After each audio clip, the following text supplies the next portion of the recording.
In this video, I'm going to show you how to protect yourself when you go out and do showings.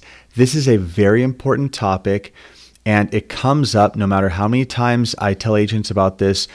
I always hear a new story from a new agent that just got burned by buyers.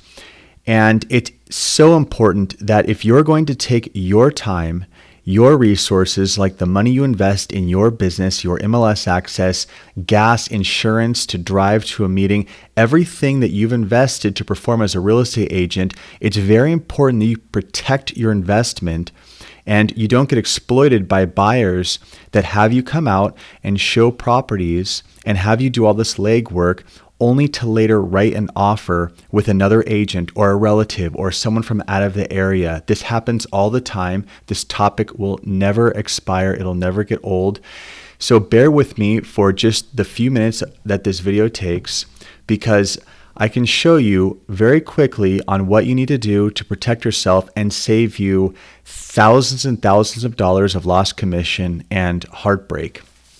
So there's a buyer representation agreement, and I'm showing you here is an example of the CAR form. And look at this thing. This is a lot. This is a big pill to swallow. So if you go out and you meet with a client and you bring this document out, it's kind of like ice water in the face. You have this rapport, everything's casual, and then boom, it's like delivering a prenup on a first date. It really kills the mood. So what do? Well, a lot of agents, they'll just go and they'll buddy up with their buyer and show the buyer on a very friendly basis properties in hopes that the buyer will remain loyal. But you cannot conduct business that way. I'm telling you this as a broker with 20 plus years experience.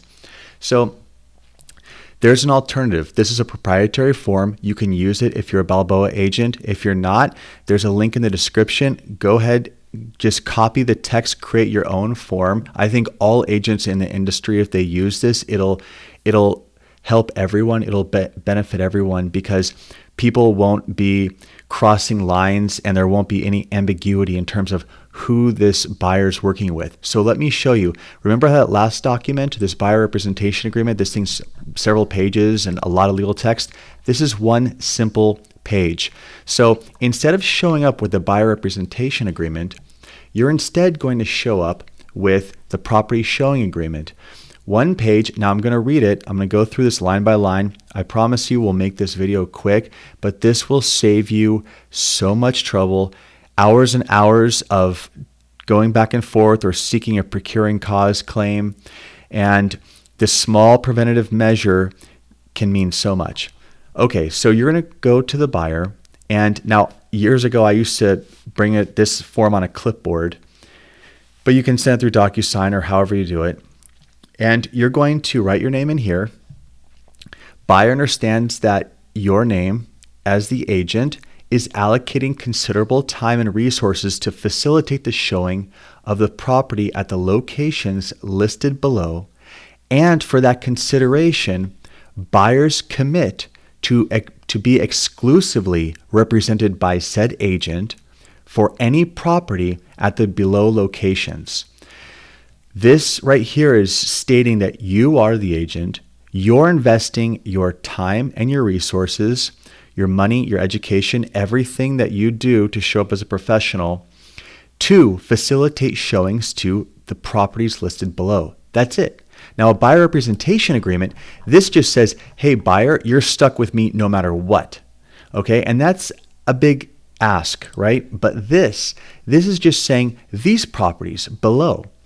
I'll continue. Any concern the buyer has with the agent shall be directed to the company office for remedy and does not nullify this obligation.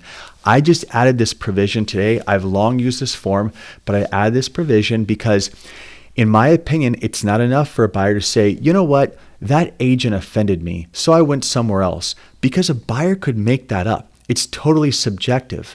A buyer could have another agent offer them a kickback and say, okay, I'll get rid of my first agent. You know, I didn't really feel either way about them. They just showed up. They showed me some properties.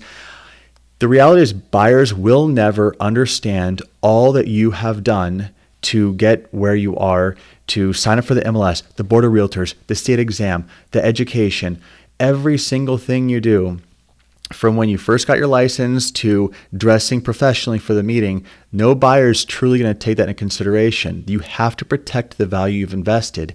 And this says right here that, hey, if the buyer is trying to bail on you, they need to contact the broker, the company office, because as the broker, if someone called me, I'd investigate. Is that a valid concern? And guess what? There are 250 plus agents at Balboa Real Estate. I can easily assign that to another agent and still pay this agent a referral fee if the buyer tries to bail. I can just reassign to another agent and still compensate this agent. So the point is this provision I added restricts a buyer from exploiting this and trying to find some silly excuse or fabricate a reason to bail on you. Now, underlined down here, this agreement pertains to only the property locations mentioned below and does not obligate the buyers to use said agent, meaning you, for properties not explicitly mentioned, which is explicitly mentioned down here.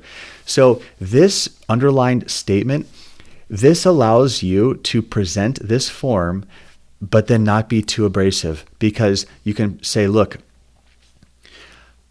when you present this form, you can introduce it as saying, listen, you're not obligated to use me for your real estate search, with one small exception. On this particular property that I talked to you about on the phone and agreed to drive down and open up and called the listing agent and did my research, and now I'm here using my paid lockbox key to go inside. And on that particular property that I'm hosting the showing on, that one I represent you on. Now, you don't have to use me for other ones. If you're not obligated to only me, you can use another agent for another property. But on this one you have to use me because I'm down here opening it up. I'm doing the work. I'm showing up.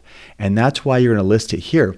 And this, in my opinion, this actually is very important, because if a buyer refuses to sign this form, you don't want that buyer. I know it's hard to walk away from someone that is leading you on as a buyer. Hey, I'm going to buy. And you're thinking, oh, that's nice. I want another deal. I'm telling you though, if a buyer takes issue with this, that buyer is going to cause problems down the road, and you're going to invest way more time and work only to have it fall apart. Because what reasonable person would not acknowledge the effort that you're putting forth to open up the property and do a showing? And right here in the underlined section, you're telling them, look, I don't care if you use other agents or talk to other people. I get it. You have options, and I respect that. But on this property where you've asked me to work, where I'm doing work on spec, hoping that I earn a commission, I'm investing in it. And this property, you are agreeing to use me. That is a very, very reasonable ask of an agent showing to a buyer. So you go in and you'll put the addresses here. Buyer agrees to exclusive representation by agent on any purchase, lease, or other acquisition of any real property at the following locations. There it is. You'll write it out. If there's not enough room, put a little star, put a little arrow down here, write more on there, squeeze it in wherever you want. Just put it on this page somewhere. Put the buyer's name, your name, both of you sign. Now, once upon a time, I'll finish with this very quick story. I had a group of people drive from way far out to meet me at a big, beautiful home in La Jolla. This was 20 years ago when I was working on a buyer's agent team. And I had this form on a clipboard, and I had a sense from some of the words they said on the phone call that they might try to circumvent me or go to the listing agent, because this has happened a ton, especially with this crazy seller's market. Buyers are circumventing sellers like crazy. Other buyers agents are offering kickbacks. Listing agents are offering discounts if they're able to act as a dual agent. It's so important that you protect yourself. Anyway, I show up at this meeting with a clipboard and this form, and they refused to sign it. And I presented it and I even mentioned on the phone call, but I think they just saw me as some kid they could bully and just march right in. And I said, look, all this says is that On this property, since I'm out here and I'm working on it already with you, if you do decide to proceed, I'll be your agent. But on other properties, you can use other agents and do other things, just the one I'm doing work on right now. And they said no. And I said, well, if you're unable to sign the form, I'm unable to continue working. And I walked away and they started screaming at me. And I'll never forget, they were telling me, we'll take your license. We're going to report you to the DRE. And I remember driving off in my rearview mirror, seeing this whole group of people that just standing in the street, just awestruck that I ditched them. But let me ask you, why on earth would I continue working? Why would I continue working if these people won't even acknowledge that if they need my service, which doesn't even cost them anything, it's paid by the listing agent. If they need my service, they won't even acknowledge I should be paid for it. It's insanity. Don't do it, people, please. I'll put a link to this form in the description. Please leave a comment if you have a question. Thank you for watching.